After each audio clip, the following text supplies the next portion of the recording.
इतना बात तो पूरा क्लियर होगा कि बैंक में पैसा रखना मतलब कि आपके पास अगर हैवी अमाउंट है और बैंक में सेविंग बैंक अकाउंट में रखा हुआ है तो बेवकूफ़ी है। क्यों?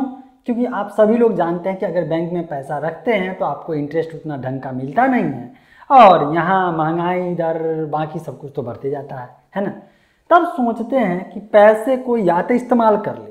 बेहतर तरीका ये है कि आप पैसे का इस्तेमाल कोई भी एसेट बनाने में कर लीजिए, अदरवाइज आप पैसे को कहीं इन्वेस्ट कर दीजिए। और जब बात आती है इन्वेस्टमेंट की ना, तो सबसे ज़्यादा एक चीज़ होता है कि यार या तो रिसर्च करना पड़ेगा, और अगर कोई देखिए सबसे ज़्यादा वीडियो इंटरनेट पे क्या मिलता है कि स्टॉक मार्केट में जा कर के आप जो इन्वेस्ट कर लीजिए। क्या सभी के लिए स्टॉक मार्केट सही होता है? नहीं होता है। आप जेन्युइनली एकदम दिल से पूछिए तो सभी के लिए स्टॉक मार्केट सही नहीं है। उसमें जो समय दे पाएगा उसके लिए बेहतर है, और उससे भी नीचे है आप जो है टेंशन फ्री रहना चाहते हैं तब जो है म्यूचुअल फंड में जाइए।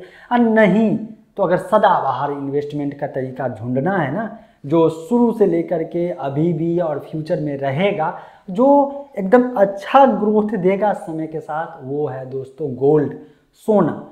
सोना में जो भी इन्वेस्ट करता है उसका पैसा जो है कभी घटता नहीं है, समय के अनुसार बढ़ता रहता है। नहीं विश्वास है तो इस वीडियो को देखने के बाद ना आप इंटरनेट पर सर्च करिएगा कि शुरू से के मतलब कि जस्ट लाइक एग्जांपल लीजिए कि 1947 से लीजिए या 50 से लीजिए, 60 से लीजिए। इसके बाद से सोना का गोल्ड का रेट देखिए और फिर आज के डेट में देखिए, या आज से 50 साल पहले 40 साल पहले का गोल्ड का रेट देख लीजिए और आज का गोल्ड का रेट देख लीजिए।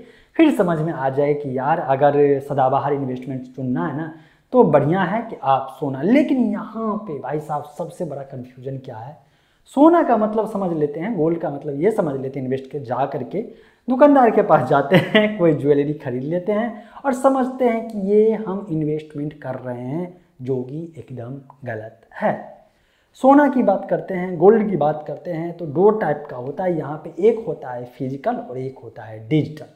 फिजिकल गोल्ड कब लेना चाहिए? ऐसा नहीं है कि जब मैं कहता हूँ कि फिजिकल गोल्ड नहीं लेना चाहिए, इनफैक्ट कि मैं भी फिजिकल गोल्ड के सपोर्ट में हूँ।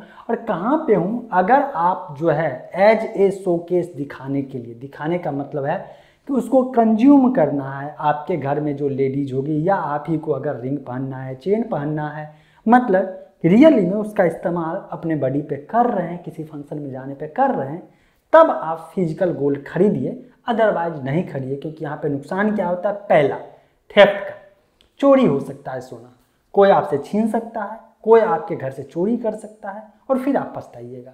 दूसरा मेकिंग चार्ज यहाँ पे लगता है, बनाने का चार्ज लगता है। और तीसरा आप 100% हमेशा डाउट में रहिएगा कि यार 100% प्योर दिया या नहीं दिया। और इसके बाद अगला पॉइंट जो है कमी है, जब आप कभी भी सोने को सेल करने जाएंगे तो आपको जो वैल्यू में लिए थे, रेट वो समय के अनुसार चलेगा, लेकिन वो सोने को तौलने के बाद जो है वो घट जाएगा, उसका वजन भी घटेगा और कीमत भी कुछ कम लगाया जाएगा।